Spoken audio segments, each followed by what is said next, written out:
Hi, I'm Louis Prima, actually. I'm Tony Bennett. Actually, I'm Jimmy Darren.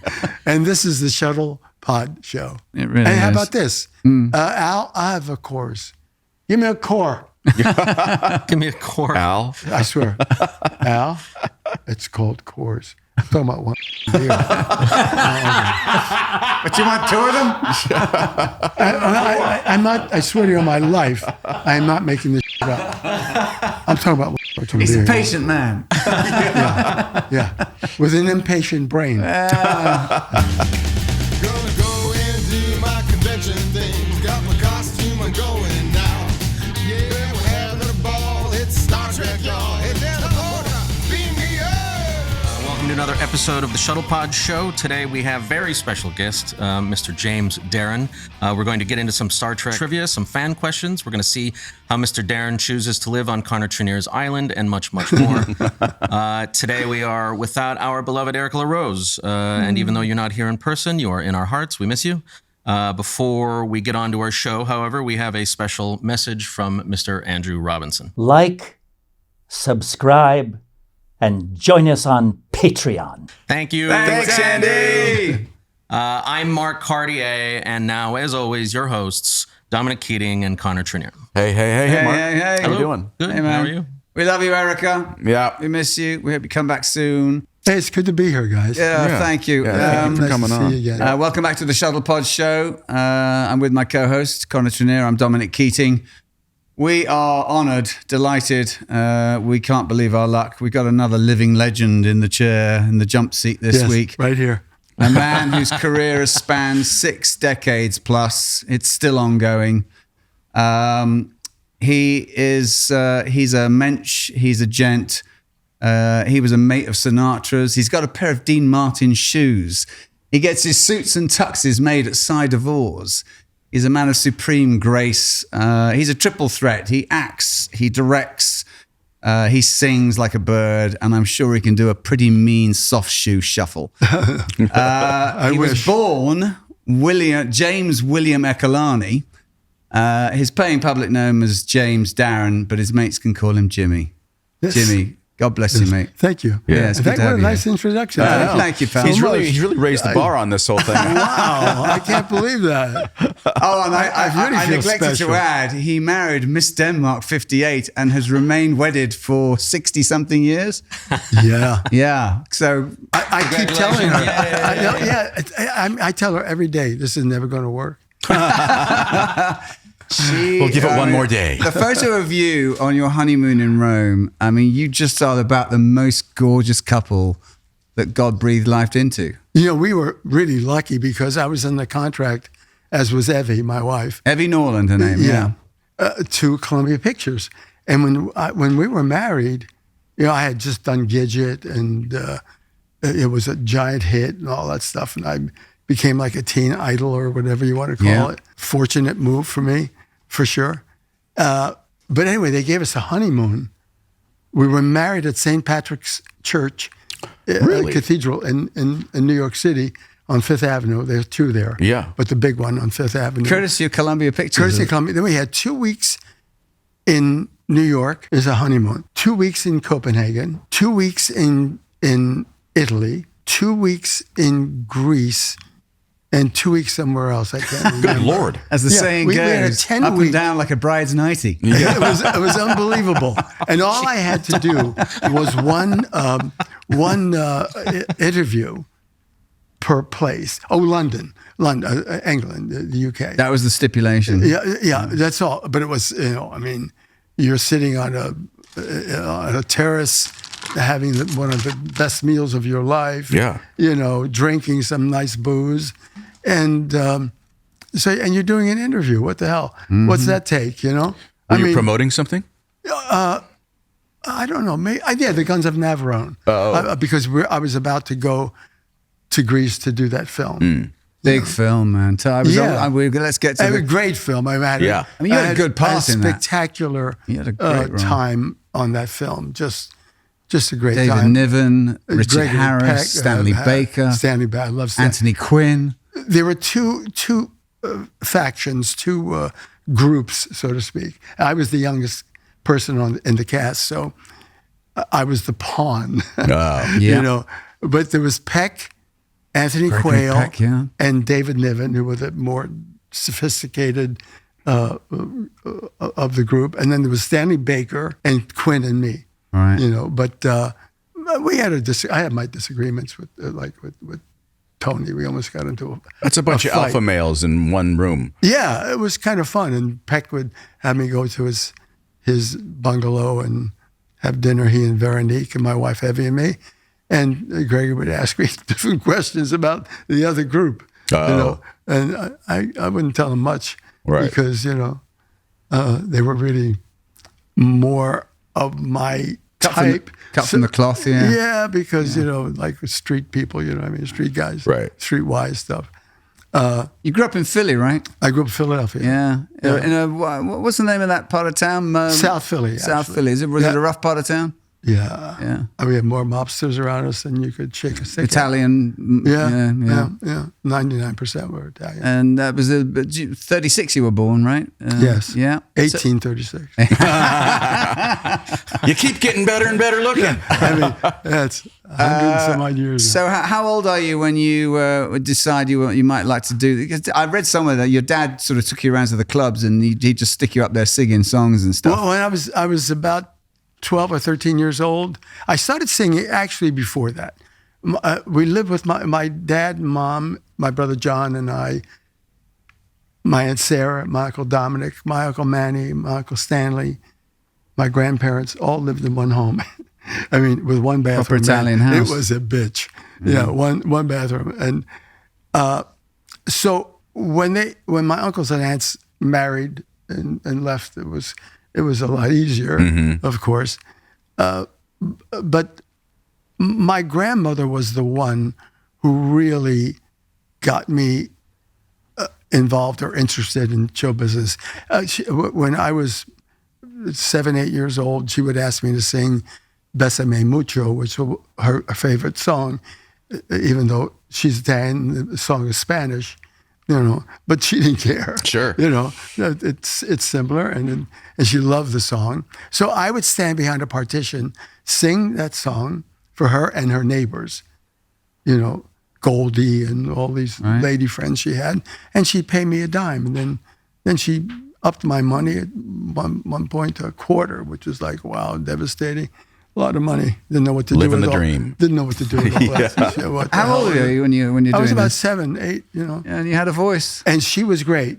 And then when I don't know. I don't think the first time I went to New York and sang, auditioned, I was so bad it was scary, man. Oh, shit. It was horrible. Yeah, I was dreadful because there was another kid there, Rome, his last name was. So I was going to say Frank. I know. No, but he was spectacular. Did he go into the business? He did. He did. Yeah, he worked quite a bit in Vegas, lived in Vegas, but a great voice. But my grandmother, I went to the Epiphany Grammar School and then was expelled from that, and then went to Thomas Junior High and I was expelled from that. And then I went to Southern High, but I never liked school. Let me just back up a second. What sort of things are you getting expelled for? Yes. Well, from the Catholic school, from the Epiphany, I had a disagreement, many of them, with a particular nun, and she followed me It's easily done. down the hall, and she was, because I walked out of the room, I said, screw this, you know. And she got upset, and I just locked it, put her in the clothes closet and locked it. So that was the end of my career there. And then, That's against the rules, is it? yeah. There's not enough beads on the rosary to get you out of that one. You could lock her in a commissary, but not a clothes Not the closet. clothes closet. And then Thomas Junior High, I just, like I said, I never cared for school. It was difficult for me to concentrate, and I was thinking about everything else, or anything else, I should say. And I accidentally, I must say, I set Metal Shop on fire, and I put this hot metal into a can of oil, and then try to save it, and it spilled. Oh. Accidentally. And Mr. Katz was our teacher, and we used to break his chops all the time, and meow, like assholes, asshole kids do. Sure. And I was no exception. Right. Yeah, Mr. Katz. But he was the sweetest man.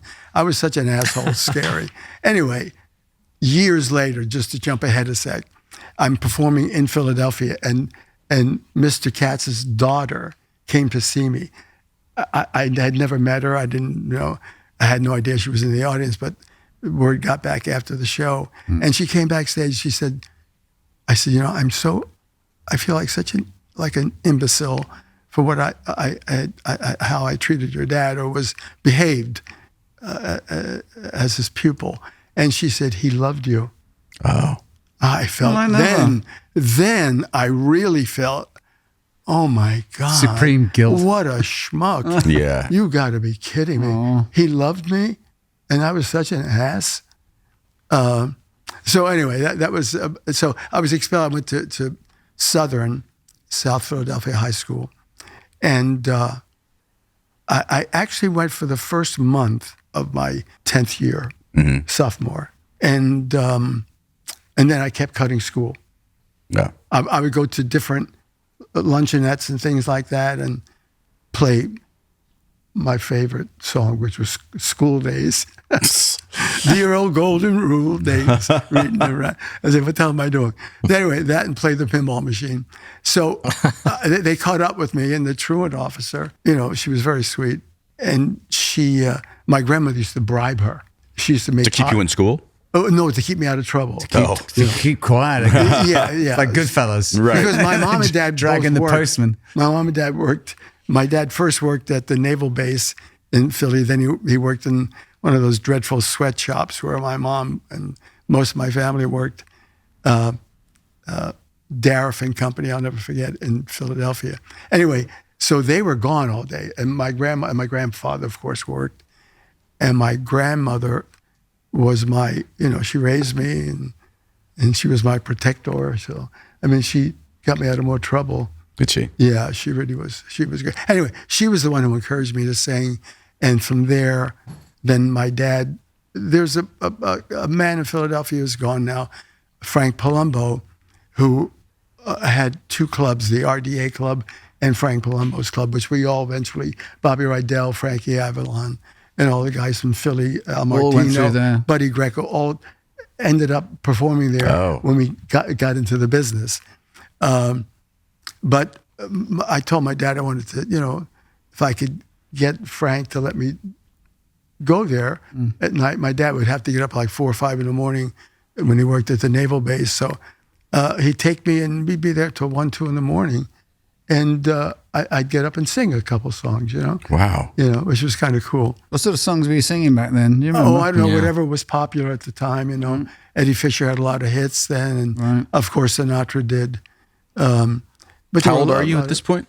I was 12, 13 years old. Really? Yeah. So that was kind of fun. That's great. Yeah. It was really cool, and that gave me a lot of kind of confidence, and and I enjoyed it. I loved the response from the audience. Even sometimes there was no response, just a little bit was appreciated. Yeah.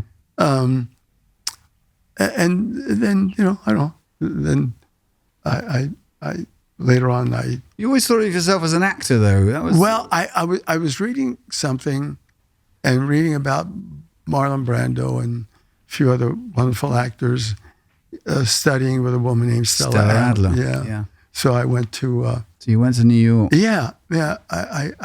She was on at 50 Central Park West. I remember that vividly. And Was it a breeze to get in, or how was that? We auditioned. Yeah. Did you have experience in the theater at that point? None Wow. in acting. As a matter of fact, I had not done anything.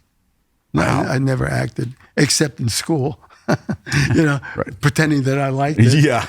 I think Ira Bear said that about you. And when you looked at him and said, "I'm acting now."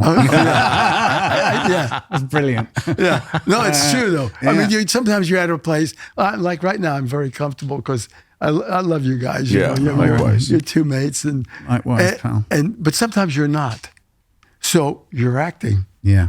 Yeah. Right. Am I right? Yeah. Yeah, totally. Yeah, it's all BS. Saying, Right. Oh, I'm thrilled to be here. Yes, of course. But meanwhile, you're saying, "Shit, I wish I was at the beach." Yeah. Right. With someone else. It's like Anywhere but here. Yeah, exactly. I mean, we've all done that. Oh, yeah. So that's when I told Ira, I'm acting now. How old were you when you got into Stella Adler then? I was about 17. Right. And who were the other alum there at that time? Gosh, I do know. I can't remember the names, but there were lots of people and lots of relatively well-known actors, theater actors anyway, would come and sit in on the classes. Right. And I'd bought a motorcycle unbeknownst to my mom and dad. That was your first motorbike, wasn't it? Yeah, I would travel to New York by train, which was about an hour and a half, I think, at that time, maybe hour 45 minutes. And then I bought this bike, and I would ride my bike to New York, and it was fun. One time I took my friend, his name was Shags Bono, and so I didn't have a buddy seat, and I said, "You want to go with me?" Yeah, it was freezing cold, man. Anyway, he came out. He had 3 of everything on, 3 undershirts, 3 shirts, 3 jackets. I said, "What the hell?" So anyway, he's sitting, and my feet are up on the engine, and his feet were on the pegs, And finally, I said, "Hey, get him off the pegs. I got to use the pegs, because my shoes are burning here." Yeah. And so we're going over the Skyway. I'll never forget it. I'm just breaking his nuts here. And I opened up the throttle and pulled the clutch in and popped it. And he went back, and his feet came up under my arms. Oh, my God. Yeah, he was lying like that hot, and you held him on there. Well, yeah, thank God for that. And so when we got to the city and got right by Stella's place, he could hardly walk. I swear to my, this is a true story. He got off the bike and he literally crawled. There was a coffee shop there. He crawled to the coffee shop, and people were looking at him like, "What the hell's going on?" Not unlike today. You could do it today, nobody would notice. Right. But he crawled to the coffee shop, and the woman, I'll never forget, gave him coffee and whatever for nothing, because he was pathetic looking. What can I say? And then on the way back, he said, "I'm not going back on the bike." I said, "Well, how are you getting back to Philly? You have money?" "No." I said, then you're getting back on the bike. Right. Either that or it's a hell of a walk, man, So he gets back on the bike, and believe it or not, I know this sounds bizarre, but I hitchhiked. Not to carry the bike, but for Shags to get a ride back. Right. And the truck stopped. A big semi. So you dropped him off in the truck. Yeah, and I was riding behind it. I went right under the truck one time. I wasn't paying attention. It was fun. It was exciting. Quite a trip to New York. Yeah, it was great. I mean, trip wasn't that exciting. Trips, you just get on the bike and you go, and but it was a ball. How long did you study with Stella Adler? Yeah. Almost 2 years. That's a long time. Yeah. Yeah. Did you work at all in that time, or was it all study? Yeah. No, I didn't work at all. What were you doing to support yourself then, and sort of make ends meet and? Well, I had a job. Live in New York. At my uncle Jimmy and his brother and some of the family had a costume jewelry place, and I'd work there. Right. Cool. Selling jewelry, What part of town were you living in? I lived in very deep in South Philly, and the jewelry place was on Market Street, right next to the Earl Theater, which is a very famous theater, and where many great performers worked. I think we just spent the weekend in Philly. We were just there. Oh, did you? Yeah. We were at a convention. We did a convention there. Great town. Yeah, you were actually in Philly? Oh, downtown. Downtown shit. Philly, baby. Yeah. Yeah, where were you, like around Oregon? We were on Avenue? just off Market Street. Yeah, Market and Marriott, 13th. between 12th and 13th, yeah. Yeah. And what's there? What facility is there? So the convention hall. center. Yeah, Oh, I is got right you. there. I guess it's quite modern and new now. That part, but Yeah. that whole part of town's obviously had a regeneration and Yeah. Oh, yeah. Yeah, because it's Got a picture at the Rocky statue and saw the yeah. Liberty Yeah. Bell. Did you and- go to Pat's Steak? To the steak place? we did not. No. Oh No. shit, man! You missed. Sadly out. not. Oh, there's Jim's Steak. There's Pat's. There's Gino's. I mean, I have my preference, which I won't say, but because all the guys that own those places are very, very sweet to me. So, Are they quite particular about what you can put in a Philly steak, aren't they? Yeah. you know, when I go to places and they go, "Oh, we're going to put peppers and tomatoes," I say, like, "Forget it. Here's what you do: some onions, just steak, onions, and either cheese whiz or American cheese." Right. Not the provolone. You don't go with the provolone. no, just that, just Cheese nothing whiz. else. I mean, they used to use cheese whiz. It got easy for them. Yeah. You know, just squeeze it out. Right. But I don't like all the other shit. Mushrooms, give me a break. Not on a cheesesteak. I love mushrooms. yeah. You know, but it's just you destroy it. And I mean, those things. You're at Pat's Steak at 2, 3 in the morning, 4 in the morning. You're gonna be up all night. After you've been, consuming lots of Yeah. Soaking it up. Yeah, sure. Had to. Yeah. I'd eat like 3 of them.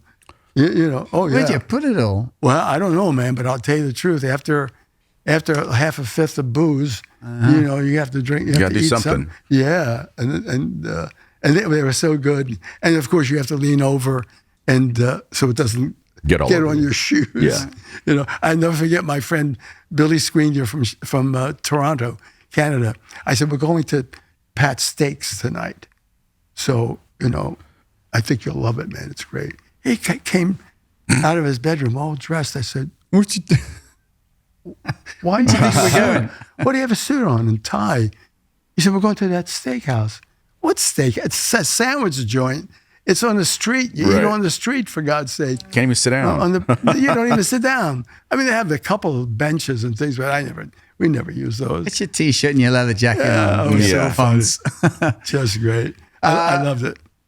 Tell the story about how you met your first manager, Joyce Selznick, when you were in New York and you're getting in the elevator at the Brill Building. Well, I was actually studying with Stella, and I asked Stella about how I could get an agent. And she said, well, I don't know. Look in the phone book. She said, there's so many of them.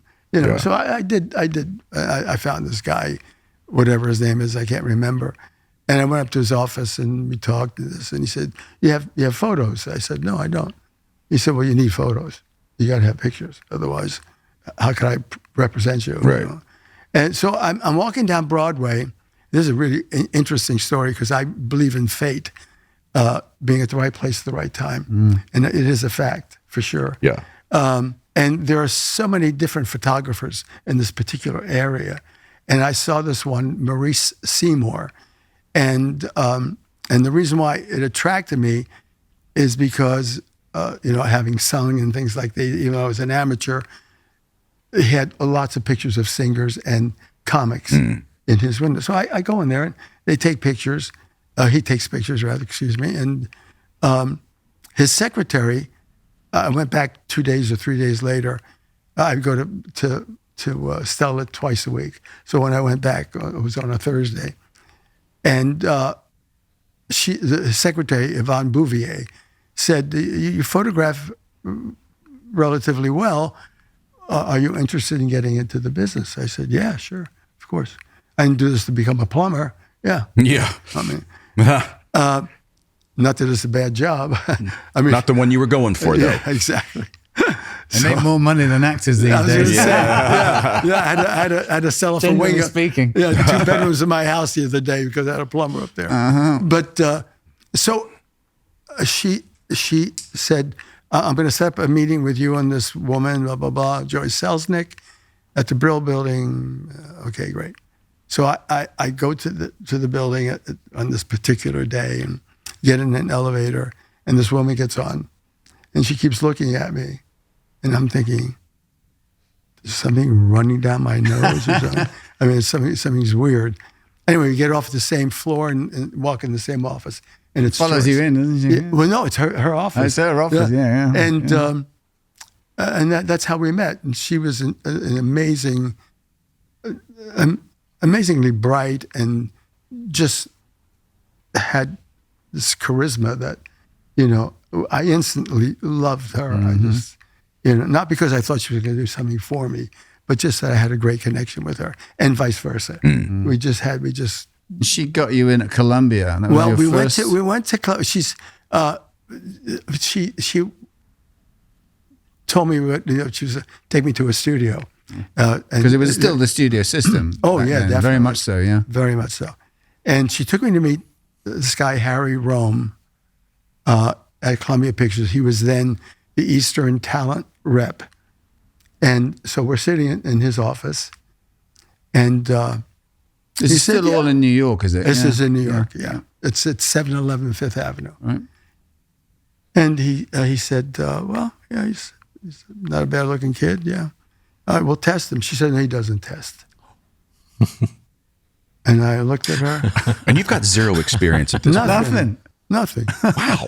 Wow. He's just a devilishly good-looking young man. My relatives hardly recognized me. You kidding? And, yeah. I said, I don't. So he said, I mean, he didn't know what to say because she was very, very strong. And he said, well, then he'll read. And she said, he doesn't read. He doesn't test. He doesn't read. You look at him. You like him. You want him. If not, we'll go to Paramount. Wow. I'm thinking, is this woman like... God, I could have done with her. Jesus, did she smoke some shit I know, before? the cojones on her. Yeah. She said, Jimmy, wait in the outer office. So I go out there and I'm waiting, and it seemed like an eternity. And she poked her head out. She said, come back in. Sit down. Tell him, Harry. You have a contract with Columbia Pictures. Jesus.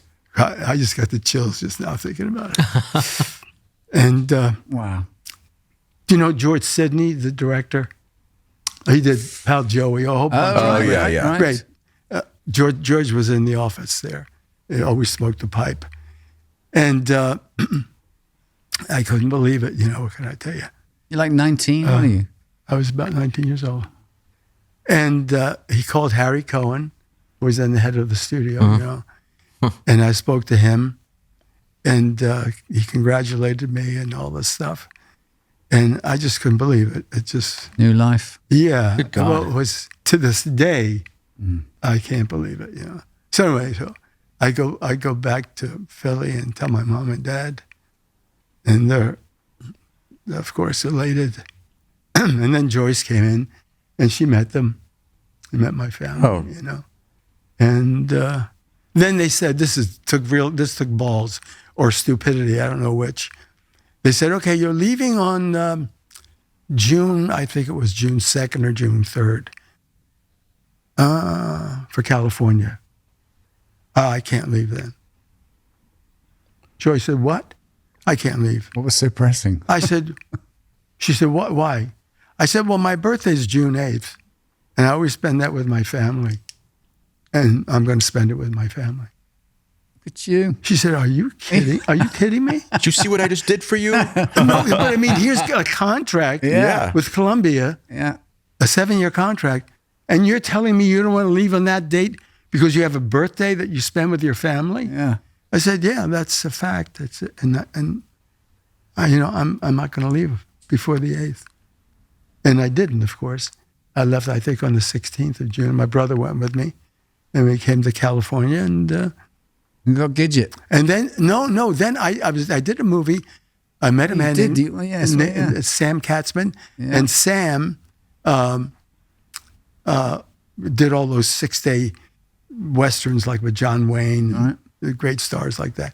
And so he had a movie he wanted me to do, and I did. It was called Rumble on the Docks. Rumble on the Docks, that's which right. was quite a nice film. You're the lead, huh? Great, yeah. Yeah. And Robert Blake was in the film, and Bobby would take me. Yeah. He'd drive me to work every day. Right. I lived at the Elaine Apartments, which is on Vine and Fountain, and right across was then the Hollywood Ranch Market. And Bobby would pick me up. He had a beautiful Austin Healey, and take me to work every day.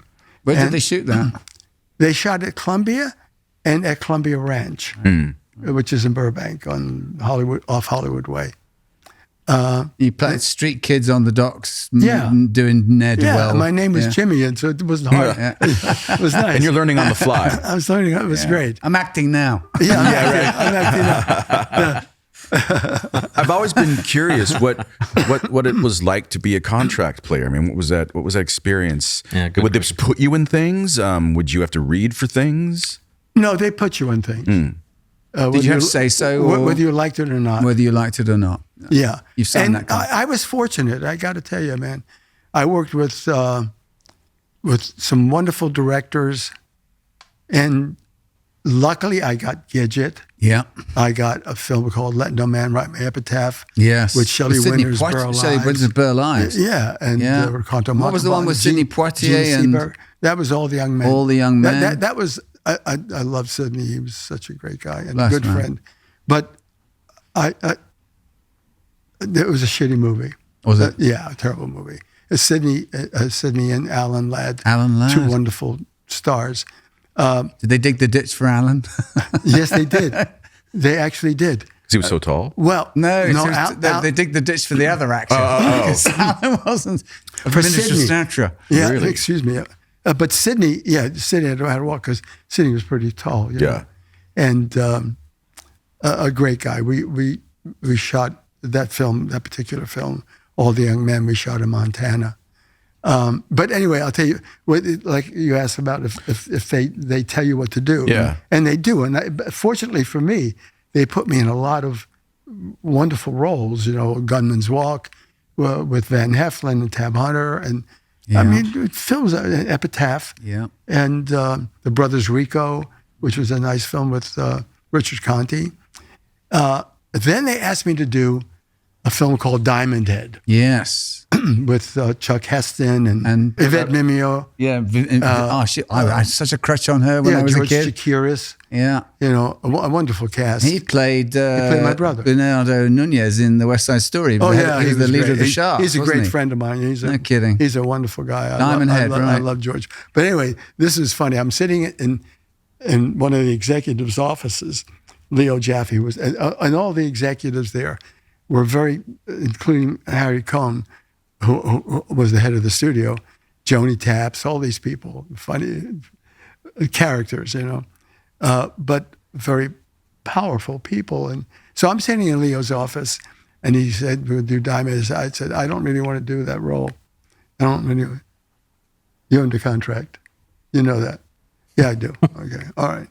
Then I'll tell you what I want. I want the same size billing as Charlton Heston.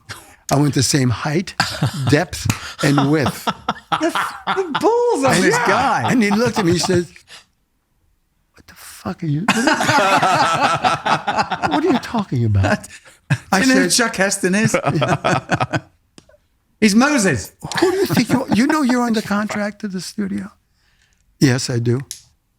But I still want the same size billing as Charlton Heston and anybody else. So I know Charlton Heston have the first billing and the biggest. I think we should talk later, he said. I said, okay. It's great to see you, Leo. I love you. You're His head is wonderful man. steaming.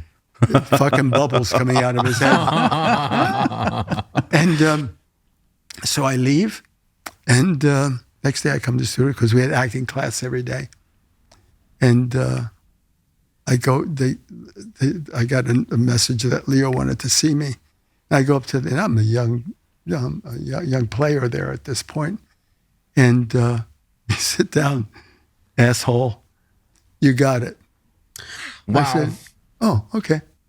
Thank you. What's this? Thank They you. just decided, okay. No, I mean, the thing is, had I not done that, you have to realize that you must participate, even though you're an actor, an artist, whatever. You got to participate in the planning of your career. Promotion of it. At the game. Well, I mean, Yep. it's a game. It's Yeah. all bullshit. Yeah. Or could be. If you that for a don't while. really look after yourself, so to speak. Right. Even though I did have Joyce as my manager then. And she was still your girl, Joyce. Oh yeah, that, What absolutely. did she say when you? Well, she thought I was nuts. you know. Yeah. You were. Yeah. In a good way. Yeah, yeah. yeah. But I mean, had I not done it, I never would have gotten it. Sure. You know. Were they grooming you in a way that you knew about, or Yeah, but you know, sometimes they don't know. They know sometimes how to groom someone, but not everyone. Yeah. Like they groom Kim Novak. Kim Novak. Beautifully, you Yeah. know. But for me, And you got the same kind of appeal. The fan letters came in for you second only to Kim Novak. well, I was getting a lot of fan mail after Yeah. Rumble on the docks, believe it or not. But you gotta watch your own ass. You know, you gotta. I mean, you plan. You're not. I could never be mean or disrespectful to those people because I love them, and they were very kind to me.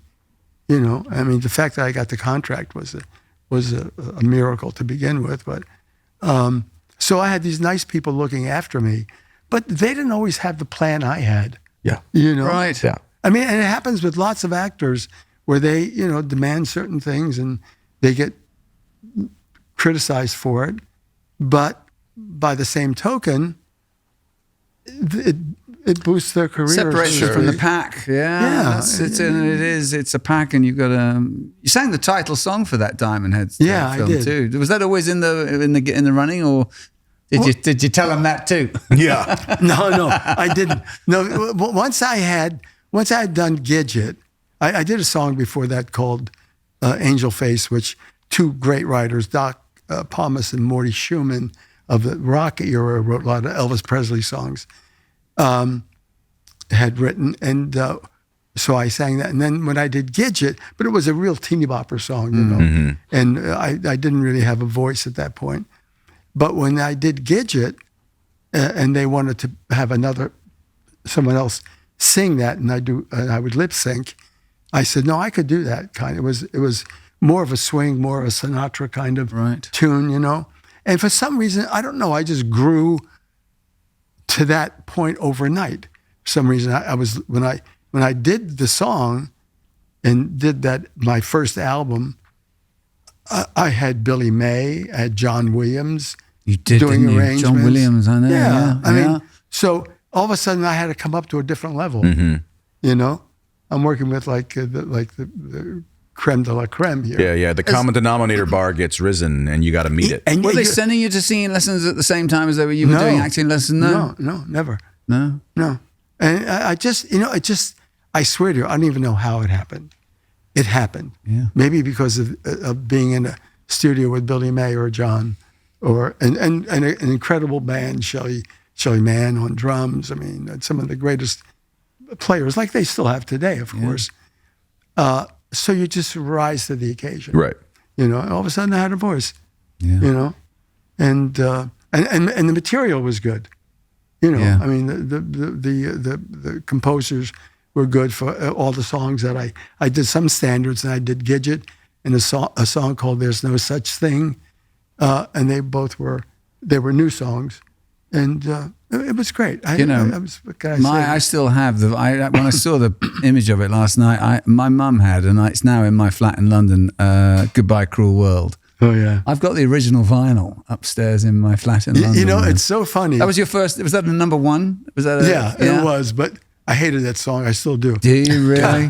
You sang it in Italian as well. Yeah, I did. And German. Addio mondo crudele. Yeah, and German. I mean, by German. And German my too. Italian wasn't too good either. I'll tell you honestly. But You hate that song. I didn't want to do it. Stu Phillips was my producer, and he said he played the song. I said, "Oh, forget it, man." And it's written by a wonderful, wonderful songwriter. I said, "I don't like it. It's too commercial. Commercial. Too." Poppy. It was a novelty song, you know, which I really did not like. Anyway, I did record it, of course. My mum's turning in her grave. Stu said, well, listen, no, I tell you, I thanked Stu a million times after for persuading me to do it. And so I'm up, this is many years later, many. I'm up at a pizza joint. This is like only about 8, 9, 10 years ago. And with a buddy, and up on at Beverly Glen Center. And I hear a motorcycle, and I love bikes, you know, so. And in walks Bruce Springsteen. I said, holy shit. Yeah. So I go to him. I say, look, I don't want to bug you, man. I just want to tell you, I'm a big fan. My name is Jimmy Darren. And he said, Jimmy Darren. He said, goodbye, cruel world. I bought it in Freehold, New Jersey. Isn't that great? Wow. I said, no shit. Really? You did, huh? Yeah. And then my friend, Bobby Roth, married Bruce's sister. And Bobby was going through Bruce's collection. Found it? And he found. Oh, my God. Beautiful. That was kind of fun. That's brilliant. Yeah, so I think that Bruce Springsteen bought my record. I like That's that. not bad. It's not bad company. Yeah, not at all. You were saying when the you'd be in acting class if you weren't doing something with some movie or some project, right? When you were, Yeah. Was it like going to work? I mean, if you weren't doing a movie, were you going and doing a class, or did you have to check in or wait at your house for them to call to do a movie, or what was your day like in the studios? It was routine kind of, because we went to acting class every day. A man named Benno Schneider, who was from the actor studio, was our coach, and he was wonderful. And we had like 5 or 6 or 7 contract players there. And Would it be considered film acting rather than? Or was it just yeah, I mean, they didn't really differentiate? yeah, I mean, mine was always geared to film because it was not broad, as you would do in theater. So we would do that every day, 3-4 hours a day. A long time. Scene work from Scenes, anything. from everything and anything, actually, and it was great. And that's how I met. For the second time, actually, I met Frank many years before, which was I was with a bunch of people. The Frank. Yeah, Frank Sinatra. Yeah. I was a kid in Philly, singing around Palumbo's clubs and things like that, and I go to all different places. I go to New Jersey and sing it. I remember I was standing on the bar and sing sometimes. Oh, really? Yeah. I mean, anything I could do to perform, I would do it. And I knew a lot of the disc jockeys there. Not that I had records, I didn't, of course, but I knew them, through friends. That community of South Philly is very tight, and we have many friends in show business. A lot of people came from my neighborhood, from a 10-block area. Right. I mean, you have Al Martino, Buddy Greco, Eddie Fisher, Mario Lanza, Jeez. Frankie Avalon, Fabian, Bobby Rydell, who lived next door to me. I mean, a lot of people from a 10-block area, Yeah. 10-block radius, and so it was a showbiz thing. Right, yeah. A lot of my neighbors played instruments. It's like Brooklyn in the schmutter business. Yeah. Well, and also the music business as well. I mean, the Bronx and Brooklyn turned out some great talent.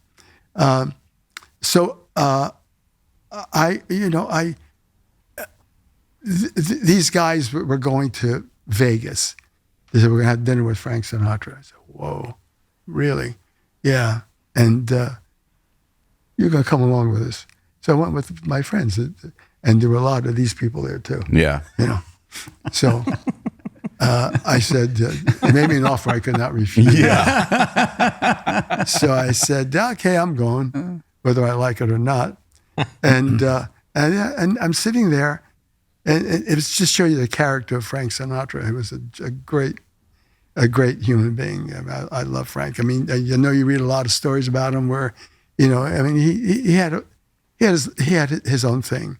Anyway, so I'm sitting there in the middle. Frank's at the head of the table, like where you are, but much further away, and I'm in the middle of this seating. And the waiter came to me and said, "I want to take my order," and I had no idea what to order because I never would patronize restaurants. What did I go to sandwich joints, Right. And I said, I'm not really hungry, and Frank noticed that. Why, I'll never know. I'm some Just picked young up on kid. it right away. And he came over to me and he said, what's wrong? I said, oh, nothing. He knew that I was backward, shy, whatever. Right. And he said, I said, I'm not hungry. He said, I'm going to have to make me a sandwich. I said, some sliced steak and peppers. He said, think you'd like that? I would have said yes to anything. I said, sure. Yeah, I mean, he knew. He instinctively knew. And that's the first time I met him. Second time I met him, and it was a meeting that he probably would never have remembered. I never did bring it up to him. But when I was at acting class, right across the alley there was stage 6, I believe, where they were shooting Pal Joey, and George Sidney was directing. And I went down, and Al Silvani, who was a second for lots of boxers, he was a cut man. And anyway, I met him, and he took me in, introduced me to Frank again, and I was there every day. Every day. I mean, I must say, one of the reasons I was there every day was because Rita Hayworth and Kim Novak were there too, and it was kind of how do you turn that down? Yeah, and I just sit there and just drool. look at I loved Rita Hayworth and Kim both. So anyway, Frank and I became real friendly, and stories, Jimmy. Yeah, stories, man. We would later in life I'd see him quite a bit. Yeah, and we'd drink together too, which was nice. Did you ever sing together? No. I wouldn't even attempt it. I never forgot. I was at Nancy Senior's house with Nancy Jr. one day, and Frank came by, and he said, "Hey, I just heard your record on the radio. Sounds good, man." It was a song called "There's No Such Thing" from Gidget, and I thought, "Holy shit, he listens to the radio." Yeah, you don't think of that, right? No, and he heard my song. Just a regular fella, and he likes it, huh? Yeah, I mean, it was really cool. Did you ever go out to Palm Springs and his house there? Yeah, his house. Yeah, yeah. I stayed at his house. Oh, I mean, I stayed there with my wife, and we had 2 boys, or have 2 boys, Christian and Anthony. And Anthony was in a playpen, and he spilt grape juice all over. He was sitting at the dining table, all over Frank's dining chair. I almost had a heart attack, man. White dining chair. It was orange, actually, black and orange. The wood was black, because that was his favorite color, orange. And so I didn't know what to do. I'm just so embarrassed, and so and I tried calling Frank. He wouldn't take my call. I called George, who worked for him. I said, "Look, you got to tell Mr. S that I want to get those things recovered for him, this and that." And finally, he sent Anthony a note, which was so sweet, a beautiful note, and said that he hated those chairs anyway. And, oh my gosh! Which is so sweet. Sweet. Yeah, it was really great. So that was one of my experiences at his home. Wow. In Palm Springs. It was fun. And then amazingly, but he's a great guy. I mean, we'd sit. I used to love to sit and just. I used to go visit him when he was on other sets, like Devil at 4 O'Clock, with Spencer Tracy, who we absolutely loved. And I did as well. But I'd visit him on those. But then we'd spend time at Nancy Jr.'s house. I'd spend every Christmas with them. Wow. Which was great. My family and I would spend Christmas with them, with Frank and Nancy Sr. and Jr. and Tina. And birthdays, because Nancy's birthday is the same day as mine. Oh. So Frank would have a party, and he'd always include me, which would be sweet. And I'll tell you a story. This was really a shocker. I'm sitting on a sofa, and Nancy's sitting next to me here, and Frank is sitting on the arm of the chair. So it's our birthdays, Nancy's and my birthdays. So he bought me a whole bunch of stuff from Carol & Company, which was a wonderful clothing store in Beverly Hills. And a lot of it was orange in color, orange sweater, this. I know. It was the 70s, right? And then he bought my wife these beautiful bracelets. I mean, just because he didn't want to exclude her. Mm-hmm. And then he gave me a package and said, give this to Nancy. And I did. And she opened the package, and it was another package inside that and one inside that as well. And she went on. to where she finally got to an envelope. And she opened the envelope. And I looked over. I thought, Jesus, $100,000. My God. Wow. Then I looked again. It was $1 million. $1 million. A check. A check for $1 million. Check for $1 million. $1 million. Wow. That's a lot of money. And back then. Wow. I asked her if she wanted to A lot of money switch. now. Yeah. I give her my orange sweater. Didn't work, huh? And Frank leaned over to me and he said, tell her the taxes are paid. Oh, Wow. Wow. what a generous man. Yeah. Yeah. Oh, with his kids, yeah. Well, with everybody, he was generous. He was always so sweet. I mean, I have nothing but great things to say about Did you ever go and see him sing? Or did he sing at the parties? Did I he? was there when he was in Vegas. Yeah. He'd fly us in. Brilliant. I'd go with Nancy, of course, Nancy. And it was mostly Nancy and her mom and my wife, Evie, and me. And Michael Callan, who was a wonderful actor. We lost him a few months back. Mickey Callan and Mickey's wife, Carlin. And we'd go and, we'd sit ringside all the time. I'd see Frank. I'd seen him perform many, many, many times. Well, he loved performing. It was never a chore. Yeah. He was great, It's man. just, I mean, he was magical, really. Because then, they didn't have all the production, so to speak, with cans blowing up and this Right. and fires. And no. you have a man on stage. Or Sammy. I used to go see Sammy quite a bit. He was quite a friend. And Dean. And then the Rat Pack, I'd say, which was really cool. I mean, that was like a group of like nuts there. Up on How do stage. you wear a pair of Dean Martin shoes? What's that about? There's a man, he's gone now, named Di Fabrizio. And he was on Melrose, right by where we are. Here. And he used to make all our shoes. He made Frank's shoes, Dean, Sammy, Tony Orlando, everybody. You could, Burt Reynolds, everybody. So I'm in there one day, and he said, he spoke broken English. He was Italian. He said, I made a pair of shoes for Dean, and he doesn't like them. He said, and he's the same size as you. He said, you want to see them? Yeah, maybe you'll like them. I give them to you. I said, okay. He brought them out, and I thought, they're the ugliest shoes I've ever seen in my life. They were so ugly. I said, Di Fabrizio, they're beautiful. I love them. Could I have them? Of course, he said. Dean doesn't want them. Oh, I said, how could he not like that shoe? Schmuck. Yeah. You gotta be kidding. So anyway, he gave me the shoes. That's how I got That's how you got That's him. awesome. yeah, it's so funny. They were so ugly. I mean, they were, I don't know, they were suede and like patent leather. I said, what the hell They were is just that shit? bitch ass ugly. Oh, yeah. But you still got them. Yeah. Oh, bless. Yeah, kind of. Did you like LA after coming, being an East Coaster, and when you got here? I did. I had been here like briefly long before I got into the business in 1954. I came in and I met an actor named John Saxon, who was a wonderful actor, and we became great, great friends. Up until he passed, he was undoubtedly my closest friend. Buddy, right? Yeah, we're great, and we roomed together back then for a few months.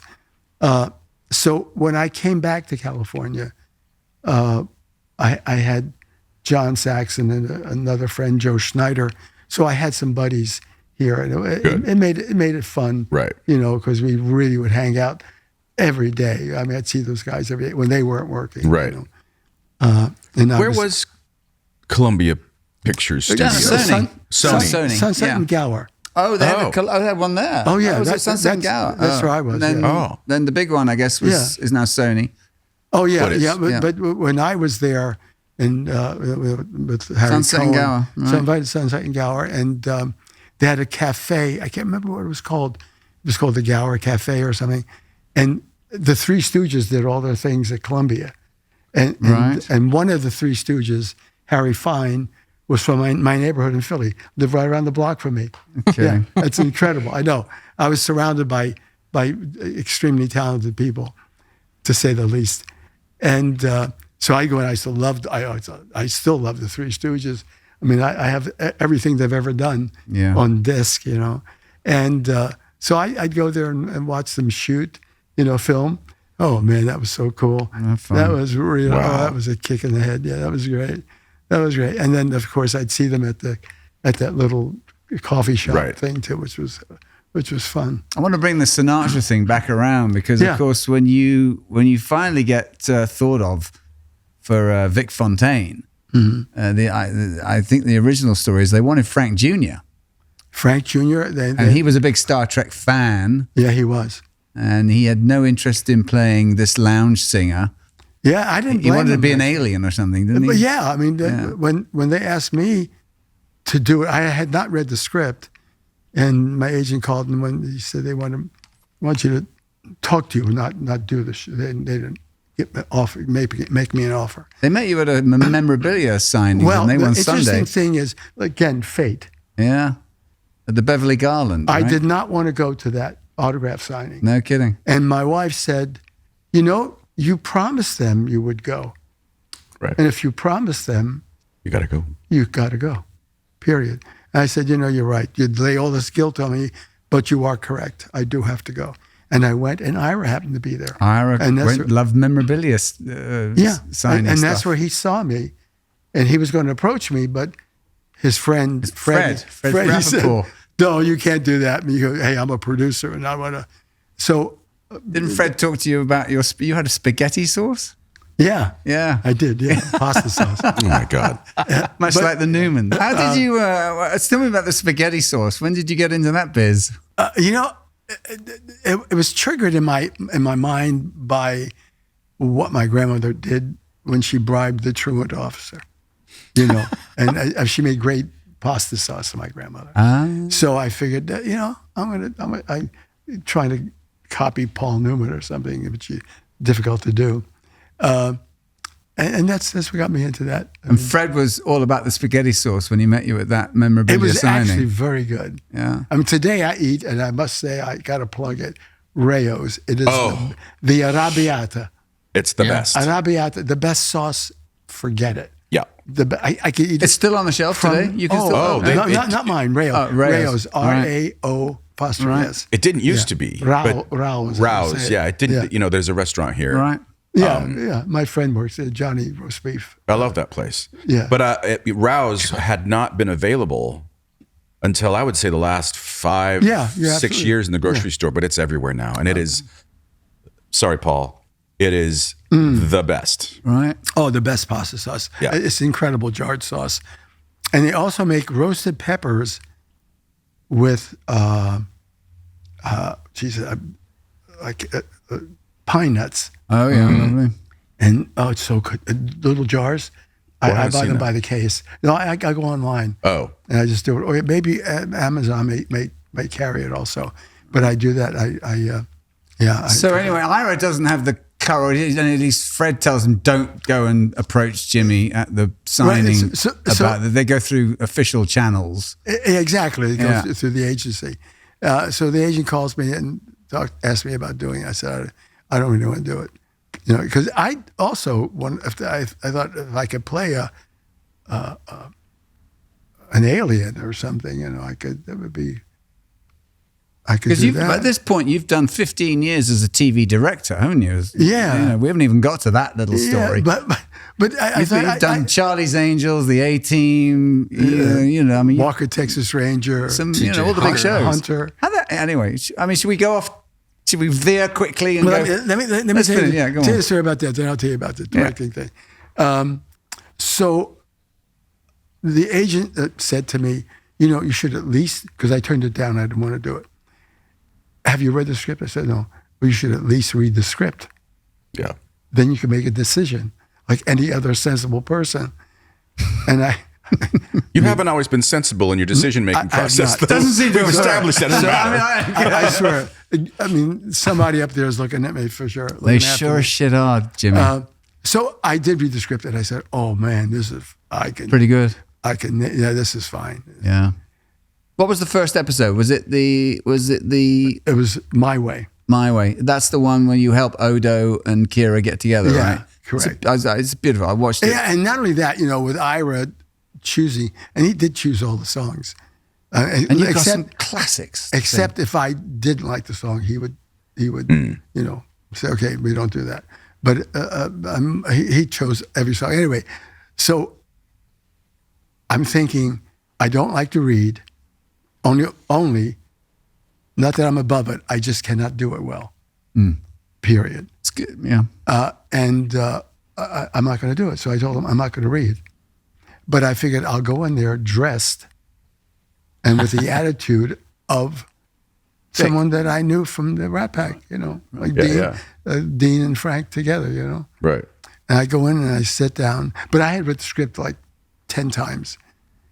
And I'm sitting there and you have that, that board of people there, 12, 13 people, which I never liked, but you feel like you're asking for a parole or something. Right. And so anyway, so they said about asking me this, and I would say I answer a question of Ira's or anyone with a line from the script. And they didn't get it right not away. verbatim, but almost. You know, I mean, and Ira, after a while, Ira said, he said, I wrote that line. I said, okay. And again, he said, I can't believe this. Yeah. I swear to you, I wrote almost that exact line for Vic. I said, oh, really? And finally, the casting director leaned over to Ira and said, this He's doing guy's that. yanking your chain, man. He knows what he's doing. That was Ron Surma, right? It's so funny. And Yeah, the penny yeah, finally right. dropped with all of them. Like, he's doing Vic now, baby. Yeah. He's acting I right mean, now. He's acting right now. So I went home and I walked in the door and the phone rang. No kidding. Yeah. Were you a sci-fi fan at all? I liked the first, the original, excuse me, Star Trek. Yeah. Yeah. Yeah. And I did. You did a Star Trek series. I did the or time a sci-fi tunnel, series. And Yeah. you did the time tunnel. which I didn't want to do also. Yeah. But Irwin Allen talked me into it. And then you worked with Shatner, of course, for years. I worked with Bill on Hooker. Yeah. Which was kind of How was that? interesting. Yeah, interesting. Interesting. He's an interesting character, Bill. I love him dearly. He could be a pain in the butt at times, I must say, but he's a good guy. He is a good guy. Yeah, he's a good we guy. got to know him a little bit. Yeah, he does. Yeah. He does have a part of him that is I can't say vulnerable, but almost, to where you really you've reached him. You can get in there a little bit. Yeah. Yeah. Exactly. But he's bloody good too. And he's wonderful.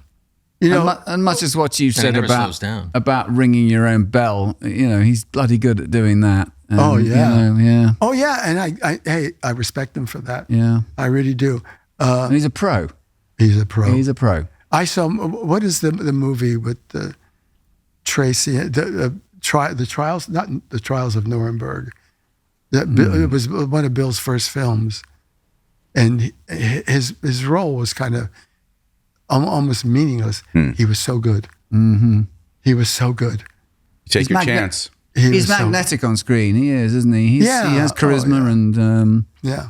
the first time I ever saw him do a convention, I think when we followed him and Leonard around, I'd never seen him, and he walked out on stage, and for an hour he didn't draw a breath. Yeah, no, he's cool. He took three. If he took three questions, and the first one, he then brought that back at the end and made a funny out of it from the first question. I mean, it was just like, oh, this guy. No, he's a total pro. Yeah, pro and bright. Yeah, bright as sharp as a tack. Yes, very bright man. And he's older than you, I think. Yeah, He's pushing 90 now, isn't he? He's right up there, isn't he? 91. He's 91, yeah. 92. And still he's on a flight every weekend. Oh, yeah. I don't know how he does it. I swear. I don't either. I don't either. He is at every opportunity at a convention. I asked him about that. I said, how do you do that? I think he's frightened. I mean, if I'm talking out of school, I think he's frightened that if he stops, then it just might all stop. Maybe. Yeah. And that may be true. Yeah. The thing is that he told me he did it because he wants to support his horses. I said, who are you kidding? Yeah. Like you don't have any money? Right. Yeah. Yeah. But I guess So you get the job of Vic Fontaine. My God, you got some stuff to do, didn't you? Did you sing in the was scenes? Do you sing those songs live, or are you lip syncing? They're all pre-recorded. So you're pre-recording those, and then you're lipping in the scene and doing it beautifully. Yeah. Well, that takes a lot of practice. It does. But Did Kira did Nana sing live in that first episode? In that she did Fever, I think. Then. Yeah. No, I don't believe so. No. Did she? Was that her singing voice, or was that someone's? I don't know. I don't know. I mean, I believe she can sing if it's hers. I think it was hers. Well, Well, yeah, singing she's a song and dance lady. She comes out of Sid Charisse's, Niece. niece. Yeah, so it's in the blood. Oh, she is? Yeah. She is. Yeah. Yeah. Oh, I didn't know that. Yeah. Sid Cerise is her aunt. Wow. Yeah. That episode. This is great. Isn't it great? Great juice. wine. It is. Oh, is it wine? Yes. Oh, I thought it was grape juice. What's the name of that episode where Nog has PTSD? Oh, that's that's Paper lovely. Moon. Over at Paper Moon. Paper Moon. Yeah. Paper Moon. Yeah. Thank you. Paper Moon. Fantastic. Was he a joy to work with? Oh, bless Aaron. I love God bless him. Aaron. He was so good in that, and you were so good together. When I said to him, would you like to come to my house so we could rehearse? He said, rehearse? I said, yeah. Wow, nobody ever asked me to do that. I said, but that's what you do. Yeah. You know, I mean, it helps. Because it was a two-hander, basically, wasn't it? Yeah. But you know what? When you have an actor opposite you that you feel and gives you, then it makes your job much easier. Oh, absolutely. You know, That was and you guys know our that. story on our Yeah, show. of course. Yeah, bless. Yeah. You know that. But it was just so touching. And because most of the things I've seen Nog do, he's sort of like he's the side man Yeah. to anybody he's in a scene with. And he was just nuanced. He was subtle. He was Vulnerable. And both of you had just had great scenes together. Yeah. Well, you know what? We had a nice relationship, a friendship. Aaron. Off screen. Yeah, off screen. And I think that translated to... Yeah, it shows that through. sure goes an extra mile, doesn't it? Yeah. When you take that to the screen, to the I camera. think it's important, Yeah, no really. kidding. Yeah. It was a beautiful episode. I loved him. He was a very warm and loving human Rest being. his soul. Yeah. Great guy. Yeah. Great guy. Yeah. Directing. Yeah. So when did you decide that you're just I'm going to be a director now? Well, yeah, it was like a nightmare. I was doing T.J. Hooker, and they had one episode left that was not assigned to a director, or not a director assigned to. And I asked Rick Husky, who's an old friend, I said, could I direct that show? And he said, if I don't direct it, Rick, then you can do it. Now, I knew for sure that Rick was not going to do it. Yeah. I just did because his personality is just too much hard work. He could never do it. I mean, he's a great writer and producer. In fact, he got me on the show. He got me on T.J. Hooker. So when the day came that they said, you're doing the show, I had the worst belly cramps, man. Oh, I bet. Whoa. I said, what in God's name did I get into? Had you spent any time in the edit suites? Or did you, Well, I did, off and on for years, of course. But even though that doesn't prepare you for 7 pages, 14-hour days. 7, how about 10? No shit. And they say, I'm going to shoot here and there. Yeah. Well, we're parking the trucks there. No, you can't park the trucks there. I need that. Well, where are we going to put the trucks? Well, I don't know. Put them back there. We can't put Anywhere them. else. And then you go, you go crazy. Yeah. And the response, you're responsible for everything. I don't care if it's a bowl on a table. They're coming up to you all day long. Where do you want? What color do you want this? Where do you want that? I would do is I would be if my call was the call for the cast or the crew was the crew was 6. Let's say I was there 4. Yeah. Walking through all, and I would storyboard everything. Right. I walk through everything, and after I'd shoot, you prep 7 days and shoot 7 days. After I would finish shooting, I would age 10 years. No kidding. I swear. I bet. Because I'd come home at night, 10, 11 o'clock sometimes, and and my wife would have a sandwich because she couldn't have anything prepped that was, you couldn't have salmon. Right. You didn't know when you're getting I'm home. not going to eat it anyway. Yeah. I just want a quick bite to eat and then go to bed. You'd be back up. You go nuts. I mean, the responsibility is just overwhelming. It is. Yeah, you can't really, and I mean, there was a lot of joy to it when I worked with certain people. It was interesting.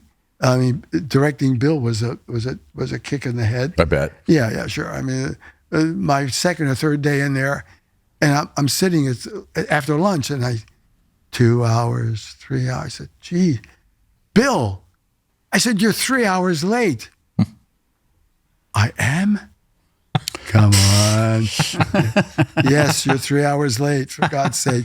I'm on a schedule here. And every second you're just going, where are you? Well, there were more choice words than that. I'm sure, yeah. But anyway, so that was good. And then working with Heather when I did Melrose Place was fun because I love Heather. And Miss Locklear. Yeah. And because we worked on Hooker for a long time, and we had a ball. You did Beverly Hills 210, didn't you? 90210, yeah, it was fun. And the A-Team. It was the A-Team was my second gig, as a matter of fact. Yeah, and when you're an actor, the other actors give you a bit of a break. Right.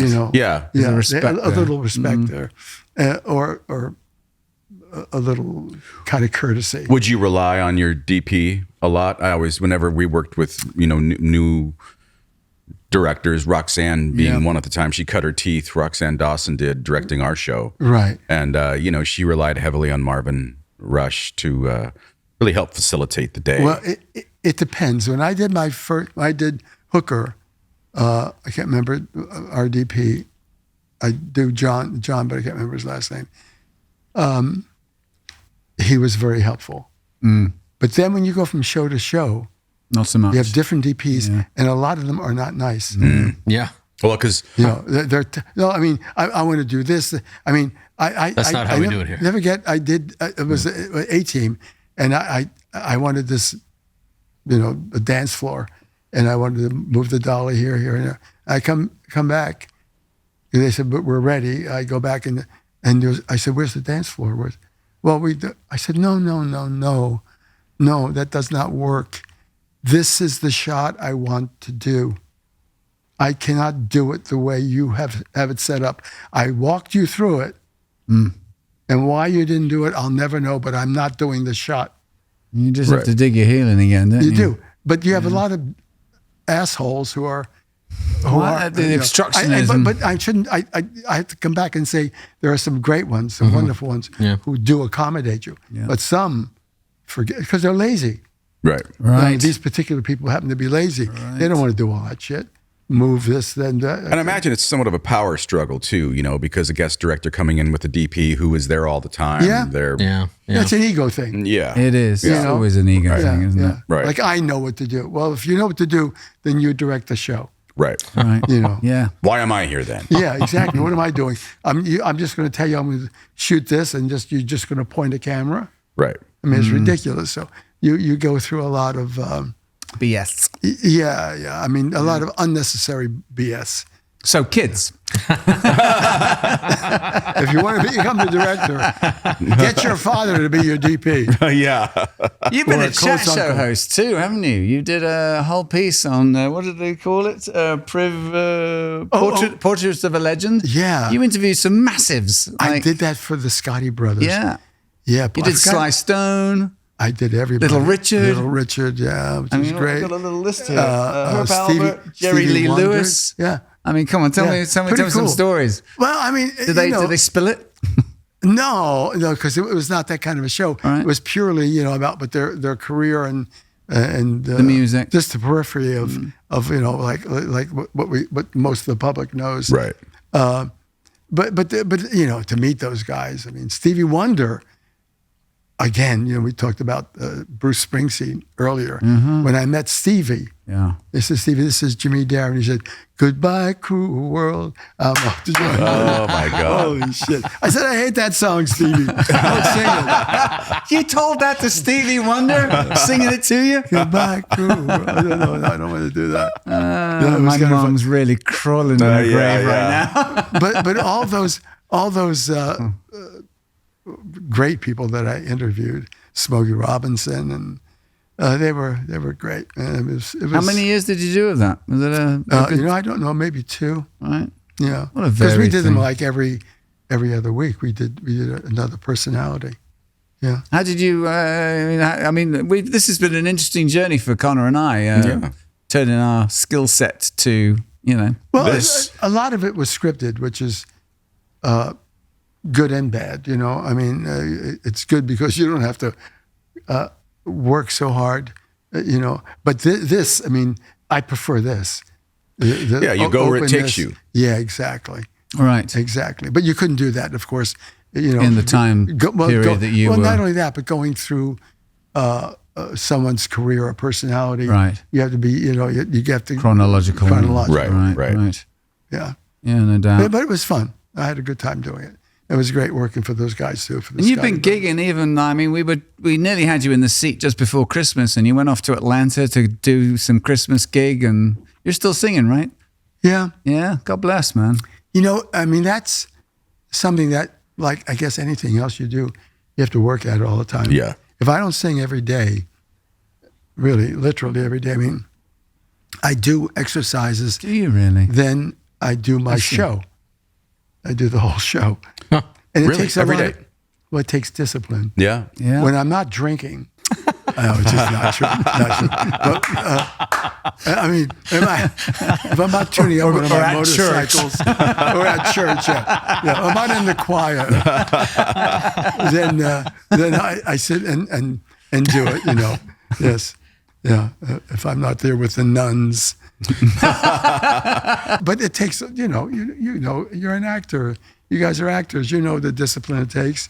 You got to get yourself together and really say, okay, I'm going to dedicate this time to this. I got to say, I mean, we were talking about this just the last couple of days about professionalism, and when the bell rings and they say action, Yeah. you gotta be Well, for me, you gotta be ready, baby. And however For you me, get there. However you get there. I got to be prepared. I have friends, however, who are saying, this grape juice really sticks in your throat. It's the expensive one. I have friends who are singers who don't have, they don't have that, I don't want to say discipline because they are, but for me, if I'm not prepped, Yeah, you don't feel right. I can't do it, I man. know. I'm the same way. I have to say. I have to be prepped. I got to, Yeah. I got to know that I know what the hell Then I'm I can dance with it too. That's when I know I can fly. But I need to know those lines backwards, sideways, upside down. Well, could you imagine? I mean, you use the term dance. Could you imagine being a dancer and not I've doing often it? likened it to that. When you Yeah. look at Fred Astaire and Ginger I Rogers, mean, you think Fred Astaire just got up there Yeah. and said, No. "I'm going to be this Right. graceful." Show it to me one time. We're or going to Gene Yeah. Kelly. Yeah. Yeah, Oh, that's please. okay. I got it. It took hours and hours Oh, of my hard God. work and Right. blisters Yeah. to make it look this glidey and easy. Yeah, I mean, Yeah. to be that absolutely beautiful, Yeah. and Yeah.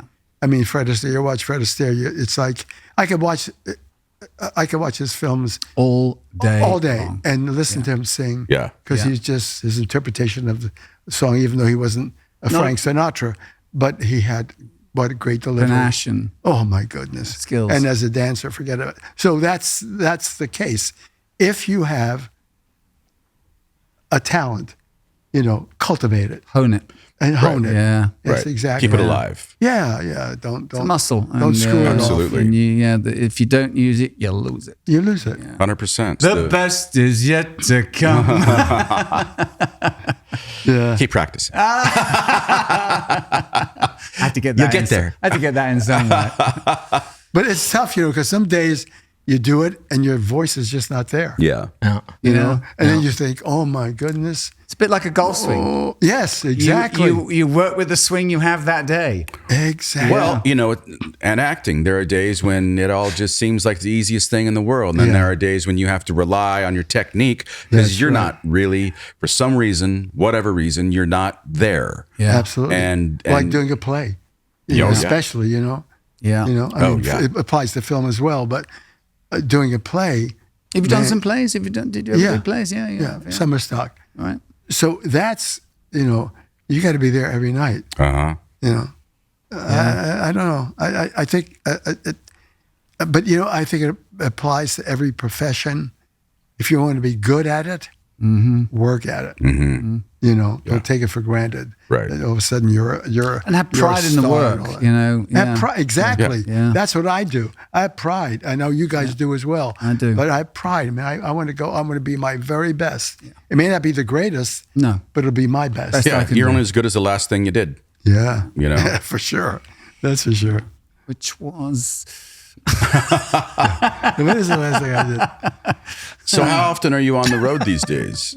Oh, not that much, guys. At one time, I was on the road 40 weeks a year. Oh, wow. 40. On the road. How did Evie take to that? Did she come with you or? No, I was working with Buddy Hackett. All right. Buddy, Buddy Hackett. yeah, Buddy The Hackett. names he just drops out like he was a it great ain't comic. nothing. Like, Well, you know. Buddy, if I could tell you how I met him, I was at the Coconut Grove, which was here in L.A. Yeah. To see the Nancy Sinatra show, and I'm there with my wife, and Buddy comes over to my table, and he introduces himself and blah blah blah, and he asked me what I was doing. At that time, I was doing a lot of state fairs and things like that, and he said, "Would you like to work with me?"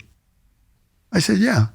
He said, "Okay, I'll have I want somebody- top billing. it's the same height, depth, and width. Yeah, exactly. Yeah.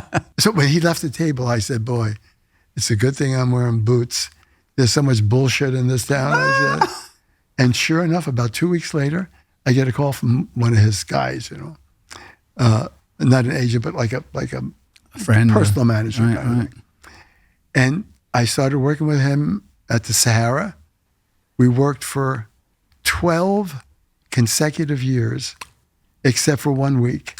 I couldn't make it. There was 1 week I couldn't make it for whatever reason. And we would go on the road and do theaters all through the country, you know, theaters in the round. Yeah.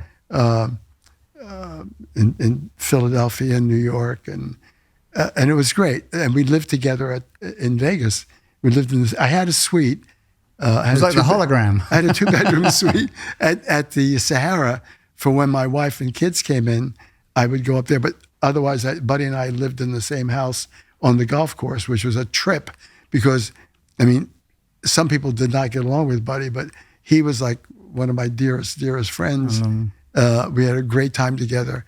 He was totally nuts, but a good nuts, you know, a good crazy. And we had a wonderful time. Was play his golf? public persona the same as his private? I know, obviously, you know, because Buddy Hackett, he was goofy. Yeah, oh yeah. Do that again. Buddy Hackett, he was goofy. Yeah, I was right there. he had that real distinct, but he was, you know, I mean, Buddy, I mean, for me, he was again, very kind. I don't know what it is that I draw out of people, but he was very kind to me. And You're immense, He Jim. was You wonderful. really are, mate. And it was, I mean, he'd knock on my door, my bedroom door, 7, 8 o'clock in the morning. And, you know, we'd been up all night, man, drinking, what the guy tell you. And he called me Duke. We had a club called the Fur Traders Association. And Jerry Vale, I get a whole bunch of people. Is that code? Oh, God. Yes, it's code. It's code. And Lord. he'd say, Duke, you want to have breakfast? No, not really. I'm sure my stomach could Come take. on. I said, well, tell me what you want and we'll do it. So I figured I'll throw him off, which you never could do. I said, how about some ice cream? Okay. Let's go. I said, maybe get dressed. No, don't get dressed. Now, he had these night shirts that he gave us. They come to a little above our knees, I feel like Greta Garbo. Yeah. I said, you mean go like this? Yeah, that's all I'm wearing. Oh, okay. We both go out in our night shirts and maybe a pair of sneakers or something on. And I said, where are we going here? It's like ancient you want an Rome. ice cream? I said, yeah, we're going to 31 Flavors. Oh, okay. Is this guy, is he fucking crazy? What do you? There's a guy in 31 Flavors mopping the floor, cleaning the floor. He bangs on the window. They look at him, they get hysterical. They know Buddy. Uh-huh. They let us in. We have ice cream. Oh my God. We're on the road. I think we were doing, I can't remember it was either Philly or New York. And he knocked on my door. We had different rooms, different suites. He said, we go to breakfast? Oh, Jesus Christ. How about Chinese food? Sure. Okay, come on. I have to get dressed now. We're in a big city. I can't walk out like this, Go to a Chinese restaurant, knock on the back door. They look at him, because he did a routine about a Chinese waiter that was very famous. And they let us in. Couldn't do it now, but back then we get you in the back door of a Chinese restaurant. I swear to God, this is the gods. They look at Buddy, they laugh like crazy, and let us in. And you wind up having Chinese food for breakfast. Chinese food. Whatever I say, I could tell him anything. Veal cordon bleu in a French restaurant. But that for breakfast. He'd probably not go to. Oh my God. I mean, we never have, of course. But it's so interesting to think that just the image of Buddy would bring out such, just joy to people. Yeah. And they let us in. Yeah. That's Did you enjoy Vegas? With Buddy? Oh, we had a great time. Yeah. Yeah, we had a wonderful time. I must say, it's one of those 12 years are some of the best times of my life. They were just wonderful. What venue was it in Vegas? Was it Sahara? The Sahara. Yeah, only the Sahara. Yeah, I worked at other times with Lola Falana, and I worked Tahoe with Jerry Lewis, which I did not like at all. I didn't like working with him. I didn't like him. Not many people did. Yeah, I don't like him too much, really. Yeah. Is he tricky? Not a nice man. Yeah. Oh, really? I just never, I never thought he was. I mean, before I worked with him, I knew him, and we got along relatively well. But when I worked with him, my billing was to be equal, like with Buddy. It was equal with Buddy. Right. But Buddy did that on his own. I didn't even have to ask him. Jerry, I drive up to I can't remember which hotel it was in Tahoe, and my name was as big as dinner at 8 o'clock. So I called his manager, Stabile. I said, hey, what's going on here, Joe? Or Vic, whatever. One of the brothers, Joe and Vic Stabile were brothers. One was a band leader, one was a manager. What? I said, my billing is supposed to be the same as Jerry's. Well, there's not enough room in the marquee. I said, there could be if you make his name smaller. Yeah. If his wasn't 12 feet tall. Yeah, exactly. It didn't take up 100% of the marquee. So I just, and he was not, what is the thing he does for MS or muscular dystrophy? We were performing, and of course the room was jammed, but I'd say mostly for Jerry. And then one night, we're leaving the venue, going out the back door, and there was a kid in a wheelchair, and Jerry was very mean to him. A kid with MD, with muscular dystrophy. And I thought, what an asshole this guy is. I can't believe that. And it got into, happened to be a press guy there. It got into the newspaper. Our room was literally empty for the next 4 nights. Wow. Nobody came in. Yeah. Wow. Yeah. Well, So, I mean, it tells you the story about him. Yeah, right. Yeah. I mean, unlike with Buddy was, it was such a wonderful experience. Karma's a bitch, baby. It was so cool. We had such a great friendship we had. Just incredible friendship, Buddy and I.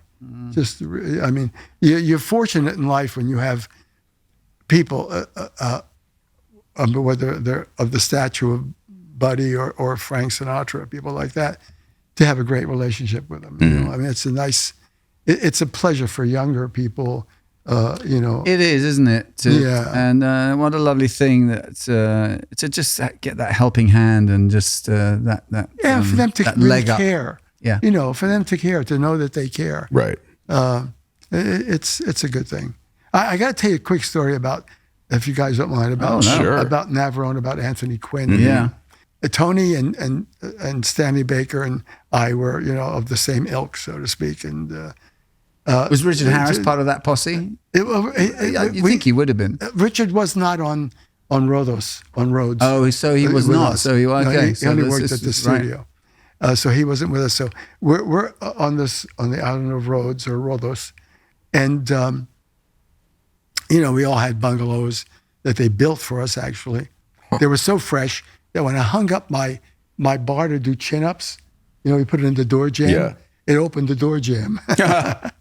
That's how fresh the building is. You mean like I screwed pull-up it. bar? I said, Jesus, This thing going to look come at down? that. Yeah, the cinder block is.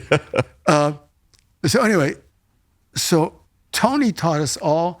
He taught Gregory and Niven and Giascala, everybody, Irene Papas, how to play chess, and he was quite a chess player. Mm-hmm. And one day I'm playing, and Carl Foreman and Stanley Baker are standing over Tony's shoulder, and I beat him. And Didn't go down. And I said, take the move back. And he took it back and he beat me. And he went, yeah. I said, hey, fuck you. I said, I beat you. You didn't beat me. I gave you the move back. I won. Uh-huh. Anyway, we were going to have a fight. I would have kicked his fucking ass because I was young. And, Right. You know, and Stanley Baker and Carl were they were prodding him like you wouldn't believe, like, you know, oh, the kid beat you. Oh my God. And you taught I thought him. you were good. So I figured, anyway, we didn't speak. Tony wouldn't speak to me. Not a word. I mean, kidding. for weeks. We were there for 3 months. And finally, they would convert the restaurant into a theater, a cinema at night.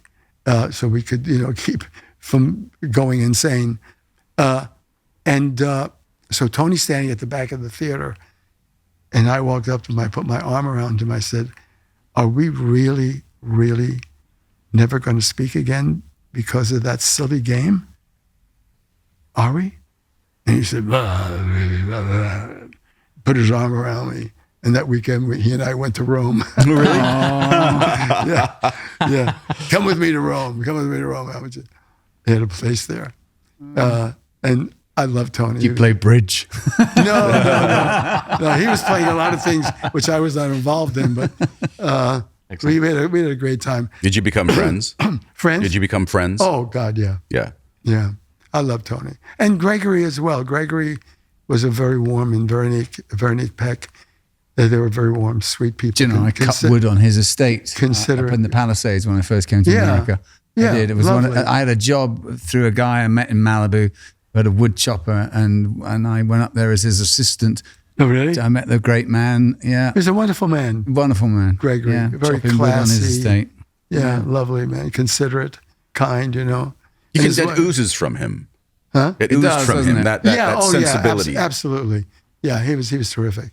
And Stanley Baker being the extreme opposite, and as Tony Quinn as well, they had just great aura about them, you know, and warmth as well. Right. Yeah, in a different way, of course. Yeah, different way.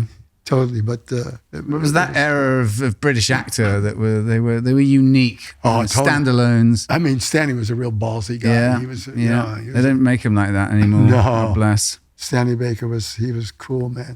What would I have seen him in that I... Besides, God, just about any movie in the 70s. Yeah, he did lots of films. Stanley Baker. Yeah. Look him I up. can't You'll remember know his face the immediately. titles. Right. Proper British, solid character actor. Right. Yeah. Fans want to ask a lot of questions, and a lot of the Where the did you big get those questions from? From the internet. Oh, you do? Oh. Yeah, people, we post that you're scheduled to be on the show, and invite them to send us questions that they want answered. Yeah. You've checked off a lot of them already in your guys' conversation, so we'll get to the ones that you haven't been talked about yet.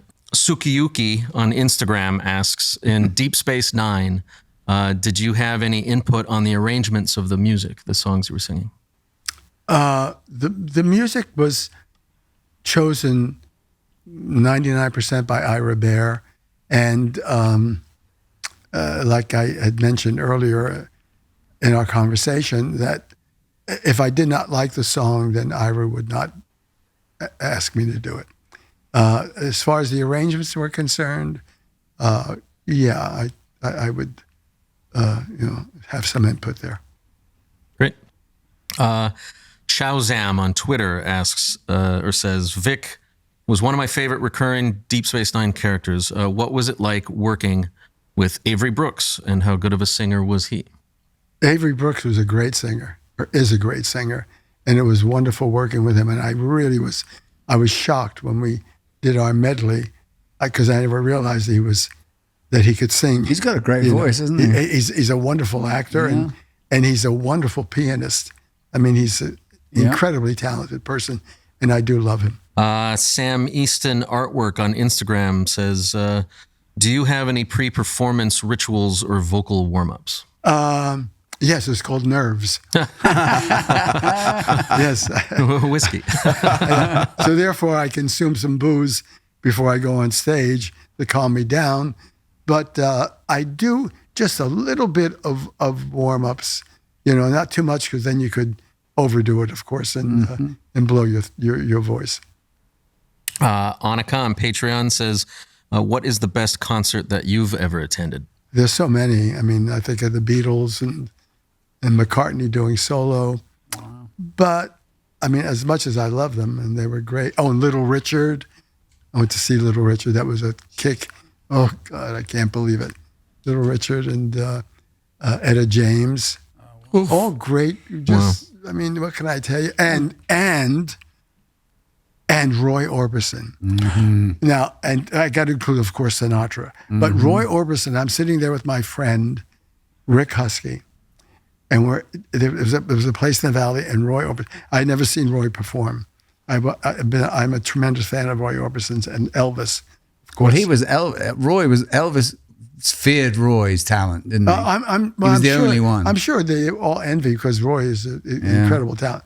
So we're sitting there, and I don't know how many beers. Rick and I were drinking Heineken, and I had 10, 11, 12, I don't know how many. And Rick said, I got to go to the men's room. I said, don't leave, do it here. Are you kidding me? I'm going to miss his song? Give me a break. Leave? It's sawdust. Yeah. My shoes are damp, but I don't care. Yeah. My socks are dripping off my ankles. Hilarious. I don't care. I'm not missing a second of this. I wouldn't, I swear. I said, I am not. You think I'm going to leave when he's doing whatever? No, forget it. Crying? No. It ain't going to happen. And I went backstage and said hi to him, which was really a blast. So he was great. I have a nice photo with Roy Orbison. What a great talent. He's a huge talent. In the morning, I have Alexa, and in the morning, of course, I have Elvis or Roy, of course, almost every morning. I swear. Eric Clapton or Beatles. I mean, what a nice thing. Alexa, play Roy Orbison. Yeah. I'm sorry, we can't make that connection. Hey, get off your butt, pal. Make that connection. I met his wife when I first came out here. I lived on that commune we talked about in Malibu, and the surfer Larry, who lived next door to me, did all their IT work for his wife. This was Surfer Larry? Surfer Larry, his name was, and... what did he do? He did all the IT work. No, he's a surfer. He then became the dude.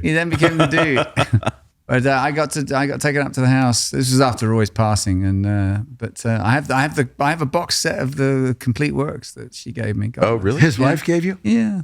Oh, is she still with us? I think she might have gone now too. Really? Oh, what a shame.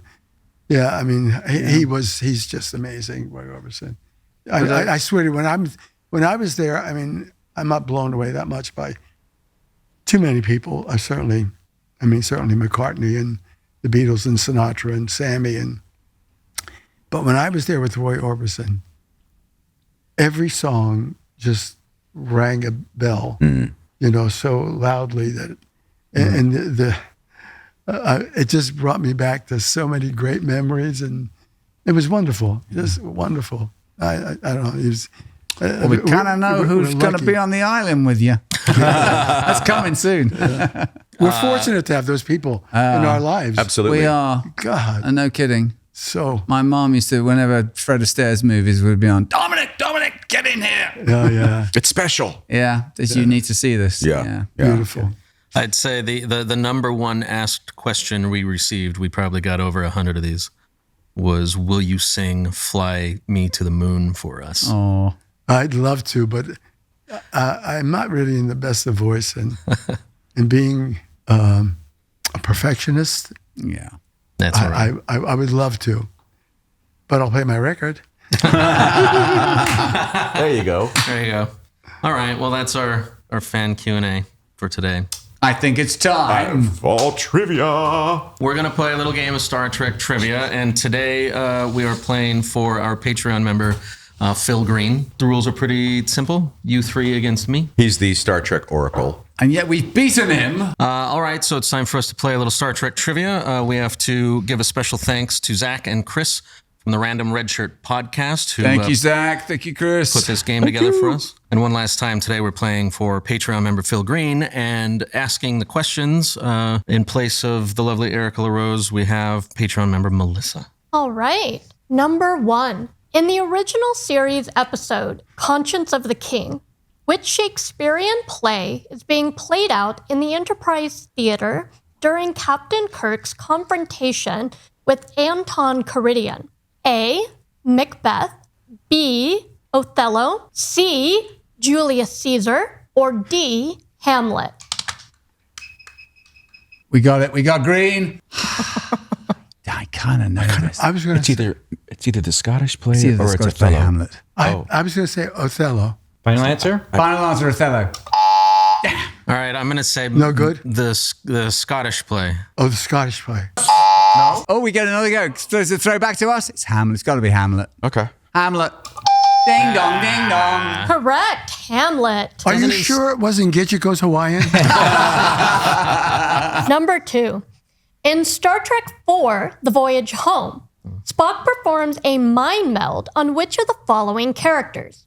A. Dr. Gillian Taylor, a marine biologist. B. Sarek, Spock's father. C. Gracie, a humpback whale. Or D. All of the above. You got it. I think Mark I did. Mark. You threw me with all of the above. I was going to say Yeah. Gracie the Whale. Through me too. Yeah. Gracie the Whale. Final answer? Final answer, Gracie the Whale.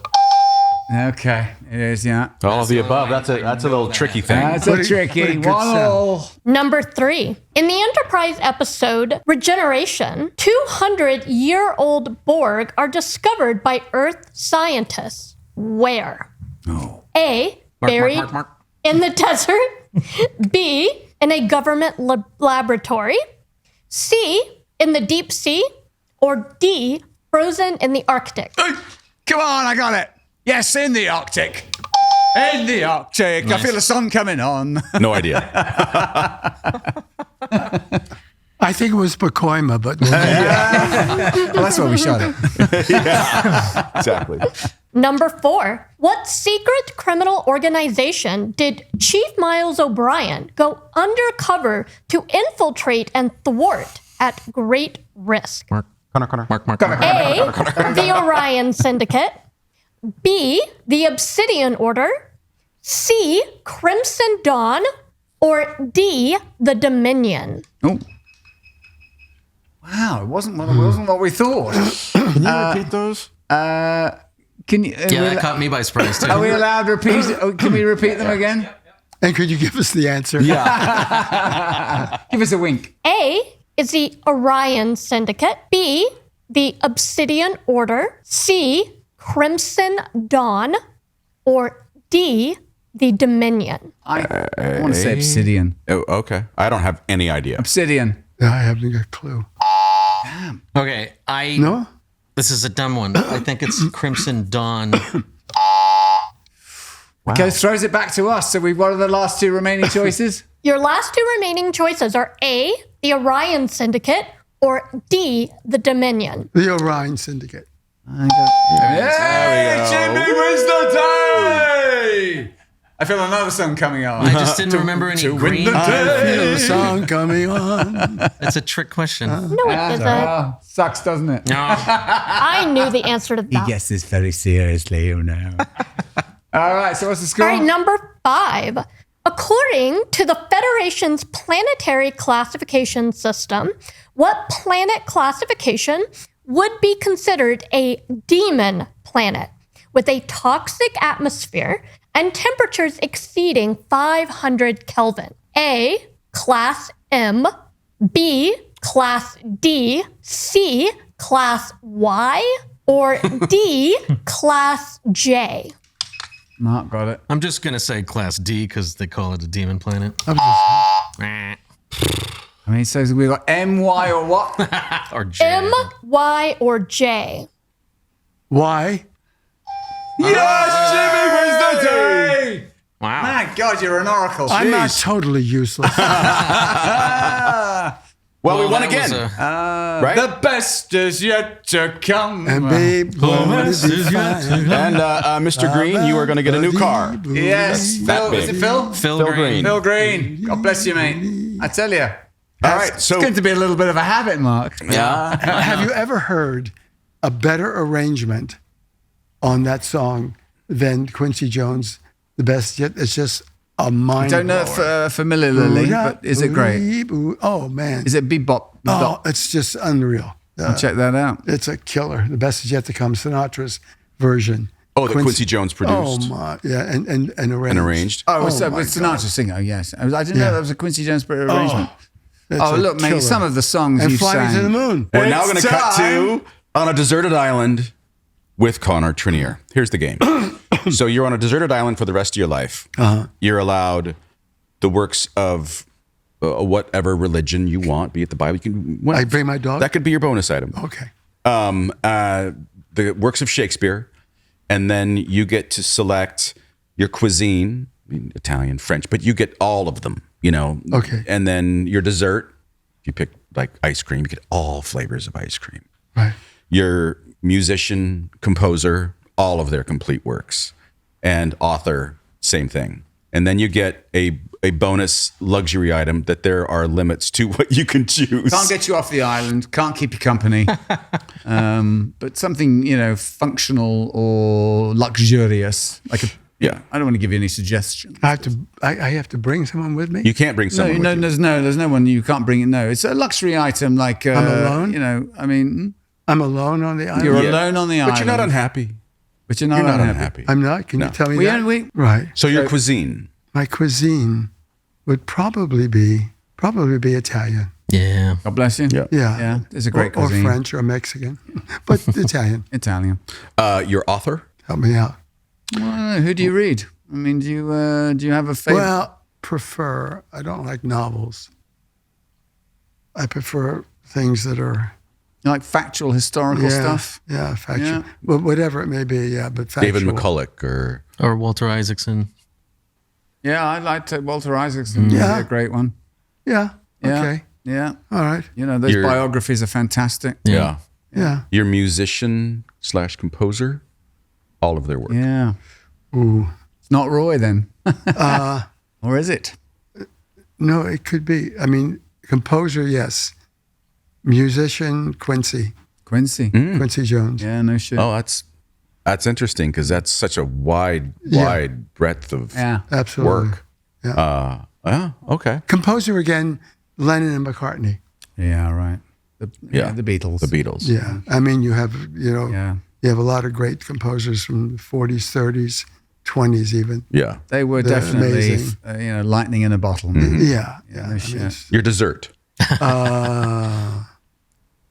probably the most basic, stupid dessert but an ice cream sundae. You're not alone. With any Nothing toppings you like. fudge. stupid about that. Lots of fudge. Lots of Yeah. fudge. And what about this luxury item? 5'7", 5. Looks like Raquel Welch. Luxury item. I'm alone on an island. Can I drive? Sure. Around your little island. Yeah, around your I little can? island. Yeah, It's why not? Ferrari. A Ferrari. There you go. Yeah. Nice. A Dino. A There you Dino. A go. little Dino Okay. Ferrari. Yeah. Fantastic. All right. That's a first. That's good. That's good. Brilliant. Yeah. And we'll give you a great track. Oh, okay. I'll make it. Yeah. Got a lot of time on your hands. I'll make that track. Yeah. That's it. Yeah. God bless you, Jimmy. It was so fun having you on here. been I had a really, great really. time. So glad you I had a made it ball. in. I really had a ball. Good. I'm glad This you is did. one of the highlights of my year for sure. Oh, Oh, it's one of the highlights of our show. well, it is only me. you on. Truly, truly. That's sweet. Yeah. And it's great to see you again. Do I have Yeah. to leave? No, you can stay. You guys, they're doing a play here tonight? Yeah, they are. Yeah. What would happen if we Yes. would become part of that play? Just right here. Yeah. I mean, could they kick us off? No. We could be in the wings. I think for All a of fact, sudden I know walk for on a fact it says as in the the characters that we choose. Well, Well, it's it says in interesting. an African lady's hair salon. Yeah. So No, wait. we might stick out a bit. Let me ask you a question. Do you know what the play's about? Yes. Yeah. What? Yeah. It's It's about African American ladies' hair. It's called "Can't Touch This." Oh, it is? yeah. Can I touch it? Oh. Yeah. Which, Well, the answer was succinctly is no. Yeah. I'm saying that's going to be our first question. Can we touch that? No. Can't Oh. touch that. I got Yeah. I got to tell you some real quick stories about South Philly. Do we have time? Yeah, of course. Okay.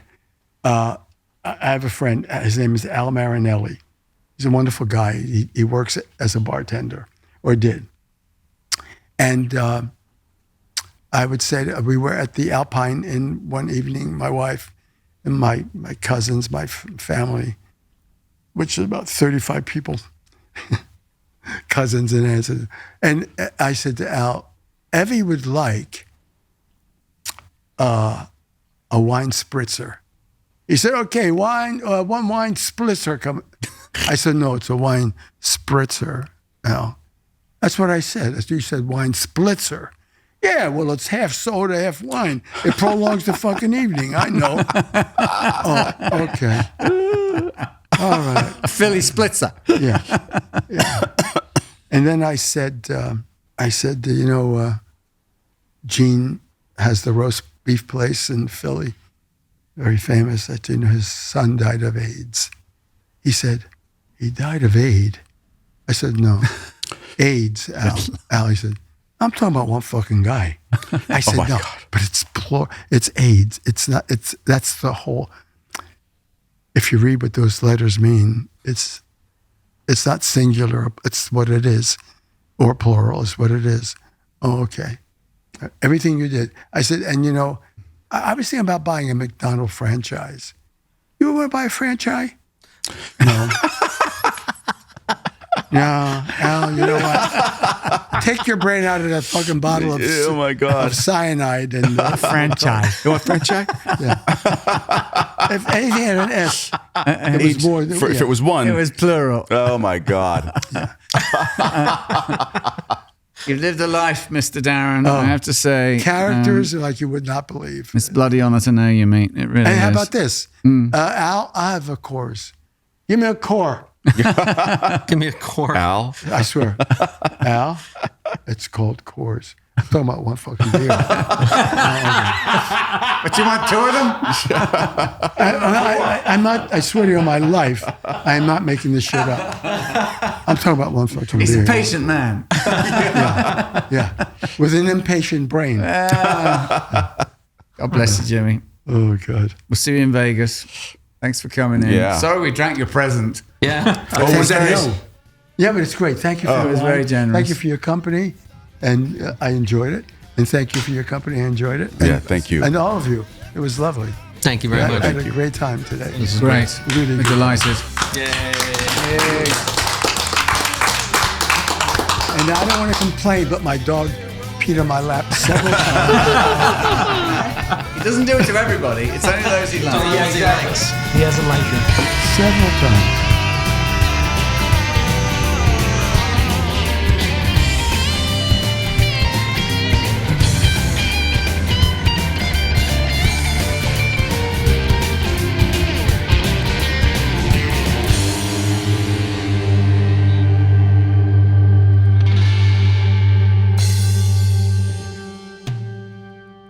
Like, subscribe, and join us on Patreon.